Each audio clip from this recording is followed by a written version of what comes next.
मेरे शेर शेरनी, कैसे हो सभी दोस्त? बढ़िया होंगे, स्वस्थ होंगे, लगातार पढ़ रहे होंगे। चेहरे पर मुस्कान को दौड़ाइए मेरे दोस्तों। जब तक तोड़ेंगे नहीं तब तक छोड़ेंगे नहीं। हम किस्मतों के गुलाम नहीं, हम हौसलों के नवाब है। और माँ तेरी पसीने की हर बूंद को मौत से चमकाऊंगा।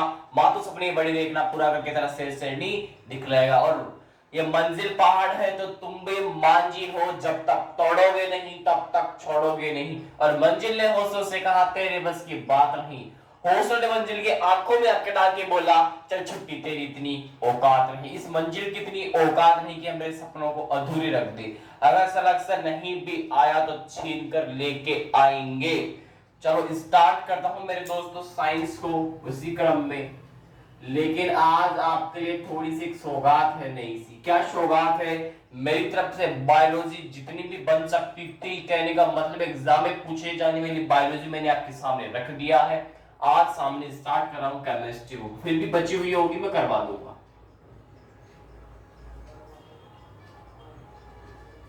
आज केमिस्ट्री को स्टार्ट करने जा रहा हूं, ध्यान से सुनना। केमिस्ट्री के अंदर जितने भी पूछे जाते हैं 5 से 6 क्लासें लूंगा, ओनली केमिस्ट्री खल्लास कर दूंगा 5 से 6 क्लासों में जो एग्जाम में पूछी जाती है। ध्यान से सुनना, केमिस्ट्री की क्लास होगी और केमिस्ट्री को अंदर पढ़े अगर रसायन विज्ञान है, यहां से क्या क्वेश्चन होता है वो भी सबको पता है। नहीं पता, आज पता चल जाएगा रसायन विज्ञान के बारे में। देखो रसायन विज्ञान केमिस्ट ये एक साइंस की ब्रांच है, ठीक है, साइंस में ही आती है ये चीजें। रसायन विज्ञान है, फिजिक्स है, बायोलॉजी है, ये चीजें साइंस की है, ठीक है दोस्तों। मैथ है, ये चीजें साइंस सब्जेक्ट से आती है। लेकिन अभी आप पढ़ लो ओनली केमिस्ट्री के बारे में, बायोलॉजी नहीं पढ़ा रहा, केमिस्ट्री। अब केमिस्ट्री को जब आप अपन पहली बार पढ़ते हैं तो अपन आवर्त सारणी को पढ़ते हैं। सबसे पहले जहां भी पढ़ते हैं उस आवर्त सारणी का पहला तत्व कौन सा होता है? हाइड्रोजन होता है। उसको उठा लो, हाइड्रोजन को लिखो। अपन यहाँ आवर्त सारणी बैठेंगे पढ़ने के लिए मेरे दोस्तों। अगर यहाँ पे आवर्त सारणी पढ़ने के लिए बैठ गए, अपनी तो हो गई बेड़ा पार, अपन तो पढ़ लिए, फिर हो गया सिलेक्शन। आवर्त सारणी नहीं पढ़नी है, ध्यान से सुनना। हाइड्रोजन के खोजकर्ता कौन? डायरेक्टली क्वेश्चन पूछा था एग्जाम में। क्या पूछा था? हाइड्रोजन के खोजकर्ता कौन है? डायरेक्ट क्वेश्चन क्या था, बताओ कौन है? Henry Cavendish. लिख लो हेनरी कैवेंडिश।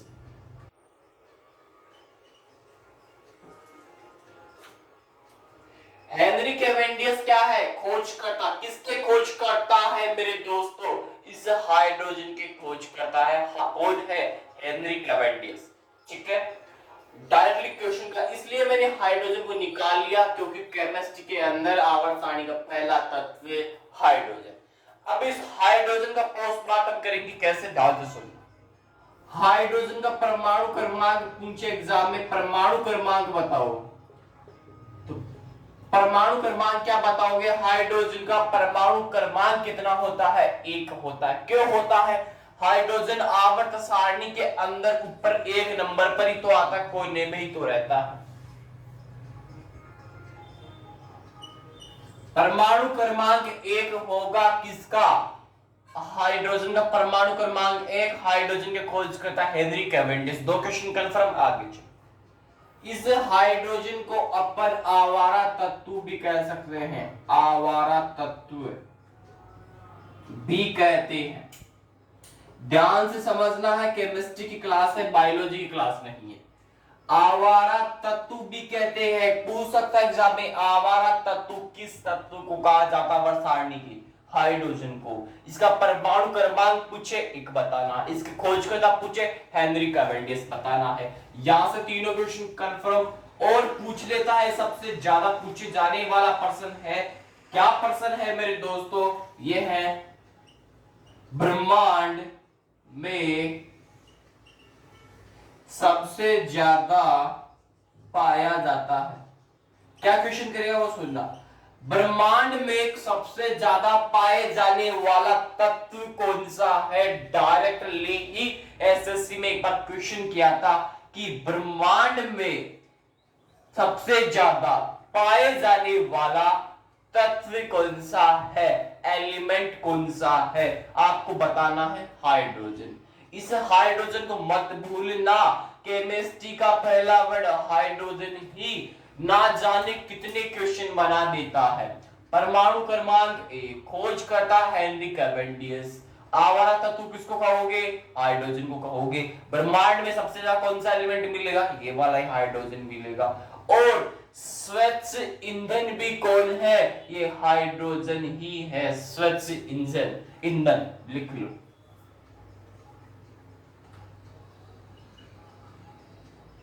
ईंधन है। पूछ सकता है स्वच्छ ईंधन कौन सा तत्व को कहा जाता है? हाइड्रोजन को कहा जाता है स्वच्छ ईंधन कहते हैं। स्वच्छ ईंधन होता है, ये लिखो,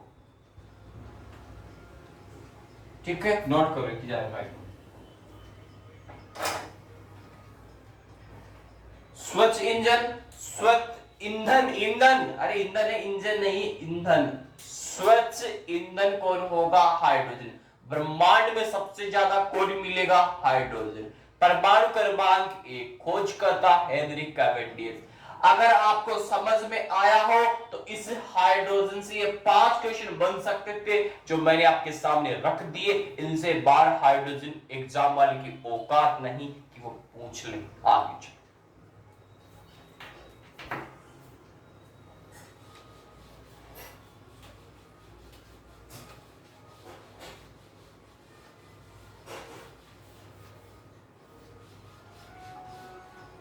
लिखो आगे।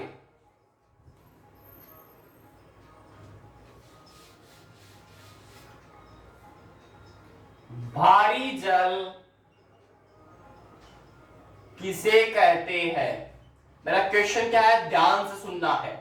भारी जल किसे कहते हैं? और आप इसके नीचे क्रम में लिखो शुष्क जल भी लिख लो। ये शुष्क जल, शुष्क जल किसे कहते हैं? भारी जल किसे कहते हैं? दोनों का आंसर दो फटाफट से। बहुत बढ़िया। भारी जल किसे कहते हैं? D2O को कहेंगे। भारी जल D2O होगा, कंफर्म है D2O होगा, सही बात है, D2O मिल जाएगा भारी जल। लेकिन शुष्क जल क्या होगा? ये ठोस CO2 होगा। ठोस CO2 को मिलेगा, शुष्क जल मिलेगा। लेकिन मेरे दोस्तों भारी जल आपको कौन मिलेगा? D2O मिलेगा। टेक्निकल टीम आगे, ठीक है, दोनों क्वेश्चन समझ में आ रहे हैं आपको? आगे अब आपको यहां से भारी जल से क्या क्वेश्चन उठेगा? एग्जाम में ये पूछेगा भारी जल से कि जो भारी जल है वो किसके यूज में और होता है? परमाणु भट्टियों में मंदक के रूप में काम में आने वाला कौन है?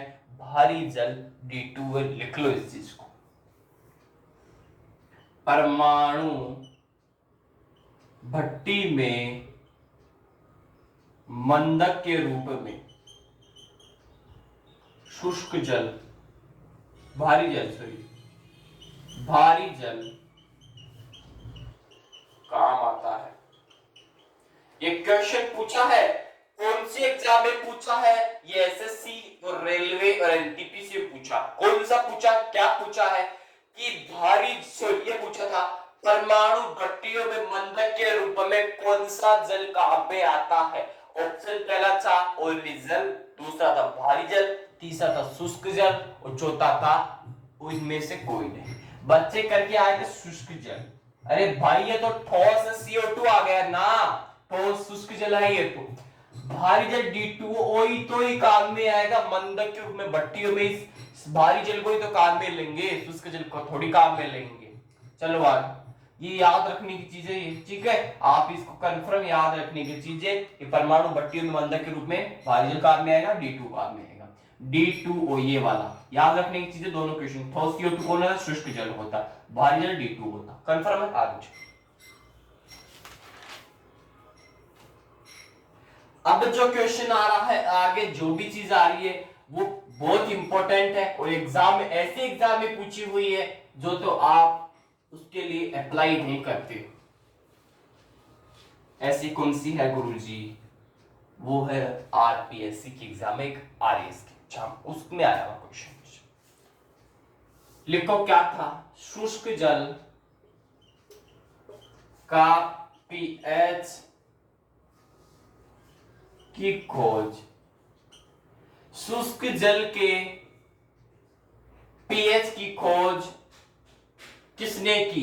मेरा क्वेश्चन ये है और ये क्वेश्चन ही मेरे दोस्तों RAS 2018 का जो एग्जाम हुआ था उसमें आया है और इस एग्जाम का रिजल्ट फाइनल कल घोषित हो चुका है। काफी अच्छे दोस्तों का सिलेक्शन भी हुआ है, बहुत बहुत बधाई हो उनको। RAS 2018 के अंदर ये क्वेश्चन आया था, गुरुजी हमारे को पता नहीं था, वरना हम भी इस एग्जाम में बैठ के इस क्वेश्चन को फोड़ देते। अरे भाई तभी तो कह रहा हूं पढ़ लो, तभी तो कह रहा हूं पढ़ लो। RAS के लिए भी रामबाण साबित है क्लास, ध्यान से सुनना। शुष्क जल के पीएच की खोज किसने की? गुरुजी सोरेनसन ने की। सोरेनसन। गुरुजी ऐसा भी नाम होता है क्या? अरे भाई होता है तभी तो पढ़ा रहा हूं, तब मैं कोई बना थोड़ी रहा हूं मैं कोई, ठीक है। शुष्क जल के पीएच की खोज किसने की? आपको पीएच नहीं पूछ रहा, शुष्क जल के पीएच की खोज पूछ ले। एग्जामिनर का दिमाग देखो, साले को बच्चे को डालने में लगा हुआ है, उसको पता नहीं है सामने वाला कौन है। क्यों उसने की? सोरेनसन भाई साहब ने की शुष्क जल के पीएच की खोज। समझ में आ गया? आगे तुम लिखो मेरे दोस्त, तो क्या पढ़ाऊं आगे? चलो एक क्वेश्चन लगा दो आप यहाँ पे, स्टार लगा के लिखो, एक चीज लिखो, इस पीएच के अनुसार लिखो।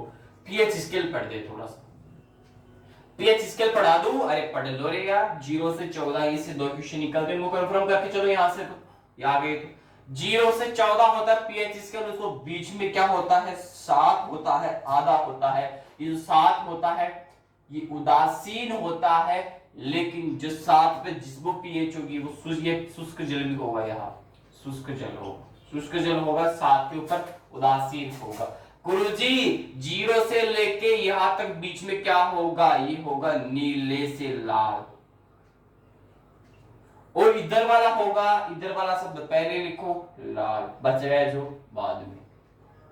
देखो याद अभी करवा दूंगा, नहीं याद करना। ये होता है अम्ल और ये होता है क्षार। अम्ल क्या होता है, क्षार क्या होता है? अम्ल नीले लिटमस को लाल में कन्वर्ट करते हैं, उसको तो अम्ल कहते हैं। क्षार क्या होता है? लाल को नीले में कन्वर्ट करना क्षार होता है। याद नहीं होता? ट्रिक देखो ध्यान से, अम्ल की ट्रिक देखो, अनीला, अम्ल की ट्रिक देखो, अनीला। गुरुजी अनीला क्या है? ए का मतलब तो अम्ल, नी का मतलब नीला, ला का मतलब लाल, यानी कि पहले अम्ल आएगा, इसका मतलब अम्ल पहले नीले से लाल में कन्वर्ट करता है, अनीला का मतलब ही। गुरुजी की क्षार की कहानी है, अरे ये लो, जालानी, शालानी, ठीक है। शा का मतलब क्षार, ला का मतलब लाल, नी का मतलब नीला, शालिन। याद हुआ कि नहीं याद हुआ? जालानी, जालानी वो अनीला अम्ल को, लाल को नीले में कन्वर्ट करता है, सार नीले को लाल, सॉरी क्षार लाल को नीले में और अम्ल नीले को लाल में कन्वर्ट करता है। ये पीएच स्केल था। और साथ पे कैसी पीएच होगी? उदासीन होगी पीएच, शुष्क जल होगा। समझ में आया? ये चीजें इंपॉर्टेंट है, याद में होनी चाहिए, कंसेप्ट पता होना चाहिए। अगर दिमाग में क्वेश्चन है, ये कोई दिक्कत वाली बात नहीं।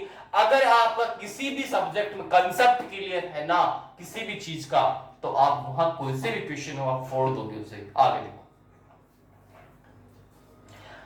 देखो, जो भी पढ़ा रहा हूं बहुत इंपॉर्टेंट है, उसको आपको नोट करता रहना चाहिए और याद भी करते रहना चाहिए। जो पढ़ा रहा हूं वो RAS IAS लेवल तक के पेपरों के अंदर आया हुआ है, ठीक है। लिखो, अगला मेरा है अम्लीय वर्षा का पीएच। अम्लीय वर्षा का पीएच, ये क्वेश्चन पूछा हुआ है।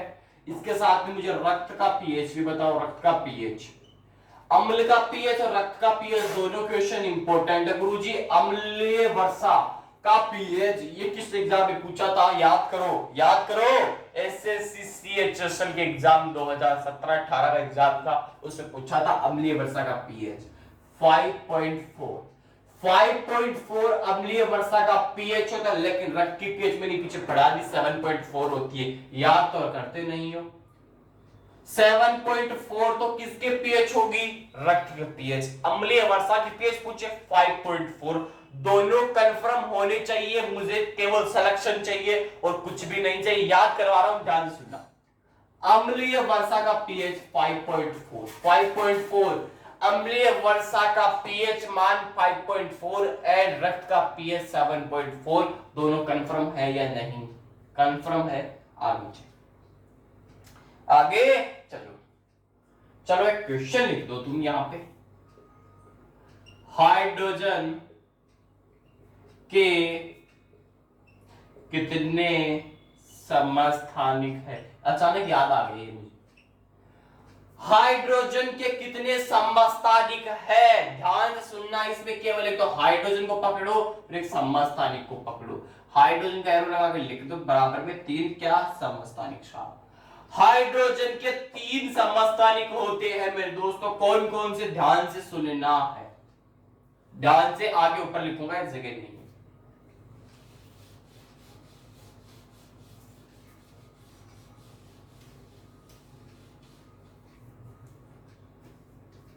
देखो,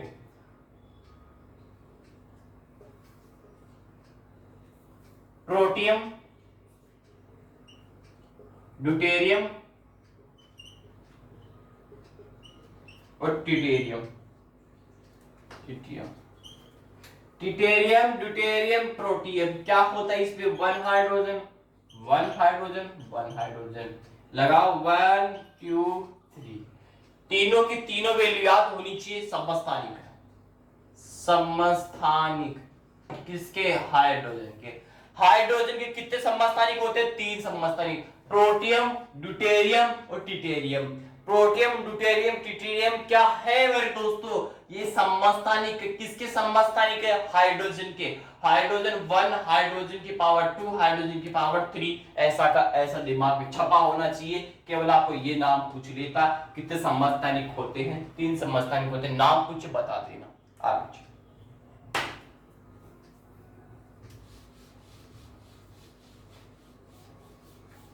लिखो, पानी का अधिकतम घनत्व,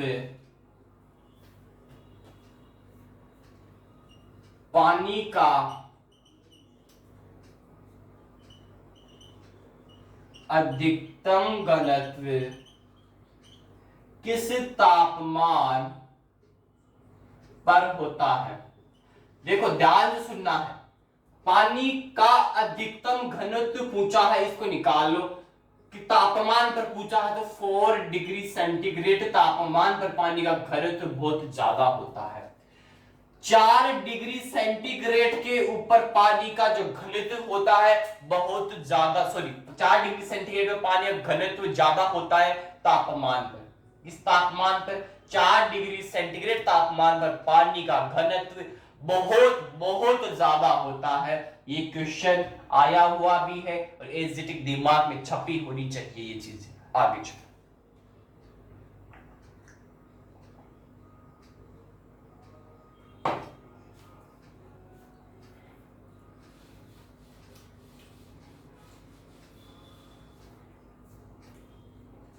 लिखो सर्वश्रेष्ठ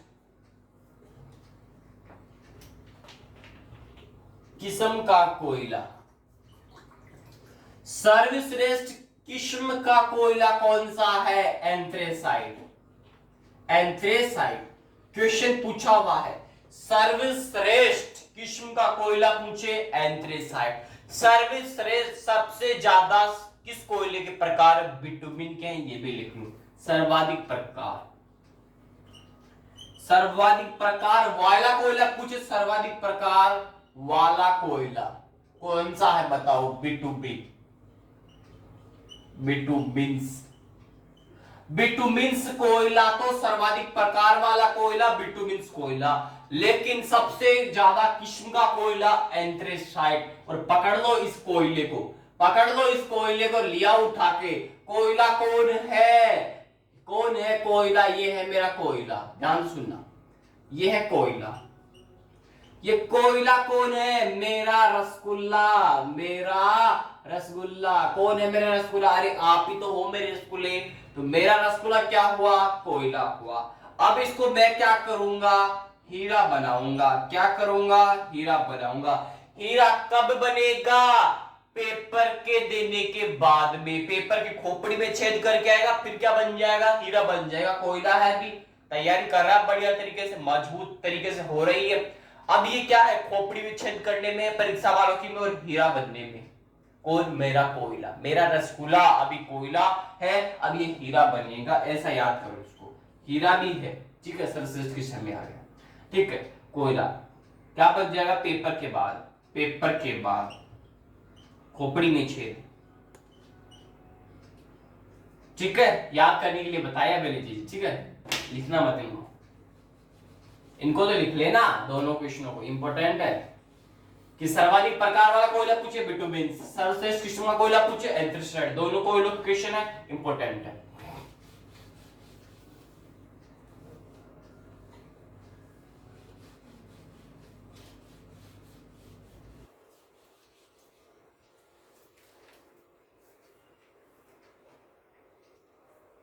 लिखो, लास्ट है साइंस केमिस्ट्री का। ऊर्जा का 10% प्रवाह का नियम किसने दिया? देखो, अरे राज्य दर्शन होगा मेरे दोस्तों, कहां जा रहे हो? राज्य दर्शन भी होगा। ऊर्जा का 10% प्रवाह का नियम किसने दिया? मेरे को इसका आंसर दे दो आप। तो ये क्वेश्चन पूछा हुआ है, इंपॉर्टेंट है। 10% प्रवाह का नियम याद रखो आप। तो ये कैसा है? एक दिशीय है, एक दिशीय नियम है। एक बार क्वेश्चन पूछा था, ऊर्जा का 10% प्रवाह का नियम कैसा नियम है? एक दिशीय नियम है।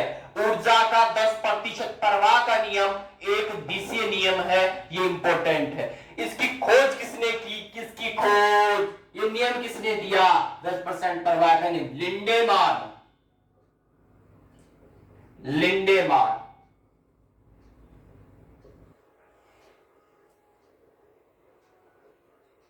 लिंडेमान ने क्या किया? ऊर्जा के 10% प्रवाह का नियम लिंडेमान ने दिया। लेकिन क्वेश्चन वाला चतुर होके एक बार क्वेश्चन पूछ लेता, ये तो सबको पता है लिंडेमान ने दिया, लेकिन क्वेश्चन वाला भूल का है। ऊर्जा का 10% प्रवाह का नियम कैसा नियम है? बच्चे कंट्रोल, पसीना छूटना, स्टार्ट। पसीना नहीं छुड़ाता। क्या होगा? ऊर्जा का 10% प्रवाह का नियम एक दिशीय नियम है। इतना सा याद रखना है, एक दिशीय नियम। ठीक है, मेरी तरफ से केमिस्ट्री में आज इतना ही। आगे कल देखेंगे। अभी होगा राज्य दर्शन। चलो राज्य दर्शन निकालो, लिखो, नोट करना स्टार्ट कीजिएगा।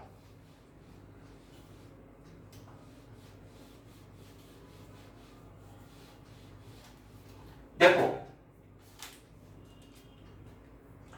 देखो, राज्य दर्शन, राज्य दर्शन चल रहा था तेलंगाना का। तेलंगाना में अपन यहां पढ़ रहे थे महत्वपूर्ण व्यक्तित्व। महत्वपूर्ण व्यक्तित्व, महत्वपूर्ण व्यक्तित्व के बारे में मैंने कल क्या बता दिया था? एक तो क्या पढ़ लिया था, एक पीछे पीवी सिंधु पढ़ लिया था, केविन मरीना पढ़ लिया था, और जाकिर हुसैन साहब पढ़ लिया था। ठीक है, अब पढ़ेंगे आज नरसिम्हा राव। नरसिम्हा राव, पीवी नरसिम्हा राव। लिखो, इस चीज को भी बताता हूं। पीवी, अरे पीवी गोवा लाएगा क्या? ये लिखो रे, पीवी नरसिम्हा राव के बारे में ध्यान से सुनना है। पीवी नरसिम्हा राव के बारे में ध्यान से सुनना है।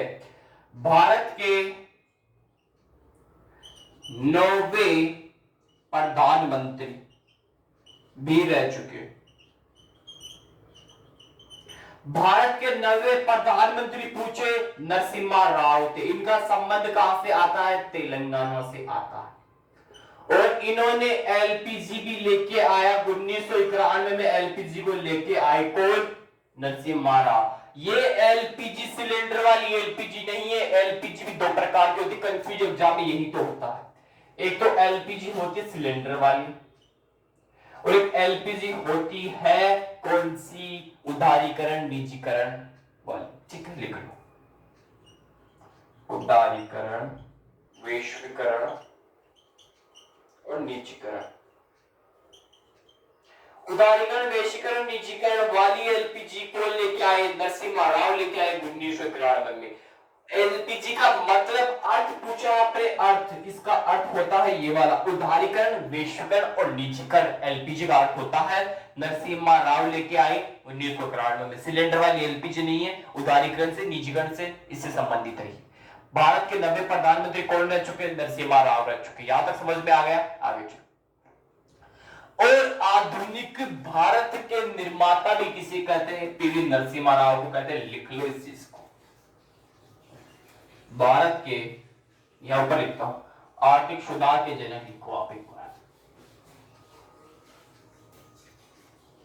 भारत के आर्थिक सुधार के जनक, भारत के आर्थिक सुधार के जनक किसे कहते हैं? पीवी नरसिम्हा राव को कहते हैं। तेलंगाना संबंध आता है, 9वें प्रधानमंत्री चुके एलपीजी को लेकर 1993 में। एलपीजी का मतलब उदारीकरण, निजीकरण, वैश्वीकरण से है, सिलेंडर वाली एलपीजी नहीं है। कंफर्म है? आगे चलो। थोड़ा सा और है क्या? टेंशन नहीं लेना। लिखो आगे, हुसैन सागर झील, फटाफट से नोट कर लो।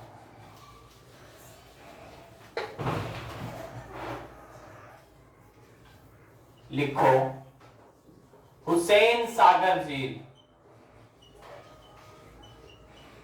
मुझे बताओ, हुसैन सागर झील का निर्माण किसने किया? निर्माण, इसको बनवाया किसने? ये बताओ तो बनवाया किसने? हुसैन सागर झील को बनवाया किसने? हुसैन नहीं बनवाया होगा तो हुसैन शाह है, लिख लो।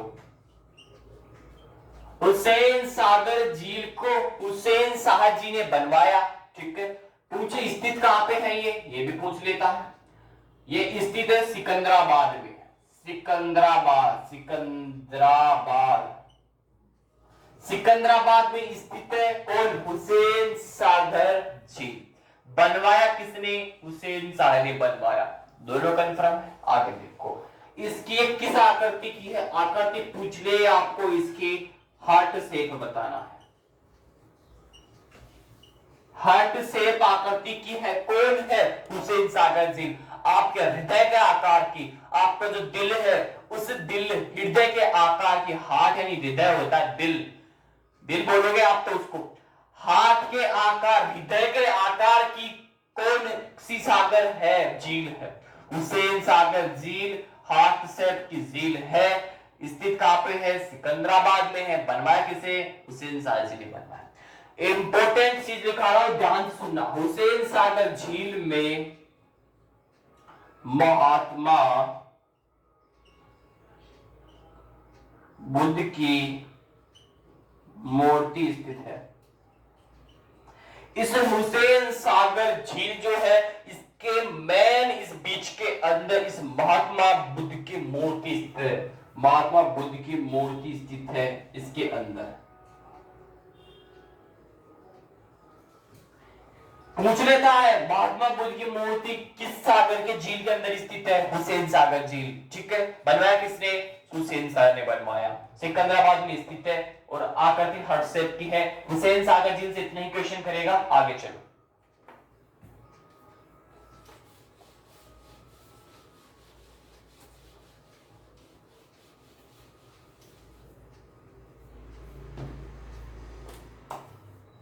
लिखो हैदराबाद प्लस सिकंदराबाद, दोनों के बारे में लिख लो।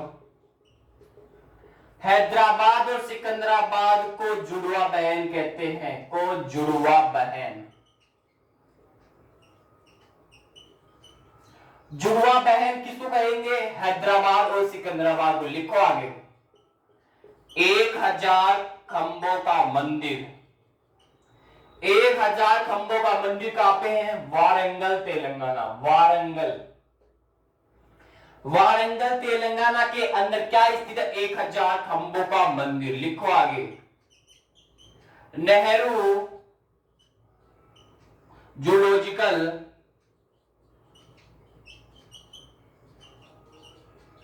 पार्क। नेहरू जूलॉजिकल पार्क कहां पे स्थित है? डायरेक्टली एग्जाम में क्वेश्चन पूछा था नेहरू जूलॉजिकल पार्क से, बताओ कहां पे स्थित है? बहुत बढ़िया, हैदराबाद। नेहरू जूलॉजिकल पार्क हैदराबाद में 1000 खंभों का मंदिर, वारंगल में हैदराबाद और सिकंदराबाद को जुड़वा बहन कहते हैं, इंपॉर्टेंट है। ठीक है, आगे लिखो मर्दवानी नेशनल पार्क। मर्दवानी नेशनल पार्क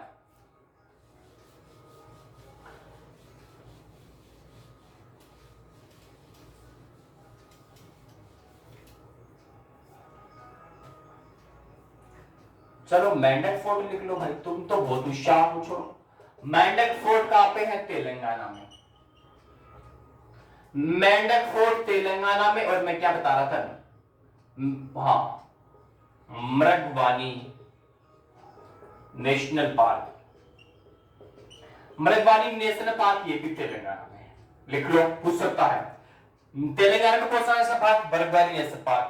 और कौन सा फोर्ट? मेंढक फोर्ट। आगे लिखो Ramoji film city. Ramoji film city important, Ramoji film city में प्रवेश कर चुके हो। रामोजी फिल्म सिटी ये कहां पे स्थित है? तेलंगाना में। अरे गुरुजी तेलंगाना में तो है, लेकिन काय के लिए बताए हो? यहाँ पे मैंने बताया है, बाहुबली फिल्म का फोर्ट है यहाँ पे बना हुआ। बाहुबली फिल्म का जो फोर्ट है रामोजी फिल्म सिटी में है। ठीक है, तेलंगाना। बाहुबली फिल्म का फोर्ट, बाहुबली फिल्म का फोर्ट, बाहुबली फिल्म का फोर्ट कहां पे है? रामोजी फिल्म सिटी तेलंगाना, जाके देख लेना यहाँ पे। ठीक है, नोट करो। लास्ट लिखाता हूं, नागार्जुन सागर बांध लिखो, लास्ट है नागार्जुन सागर बांध।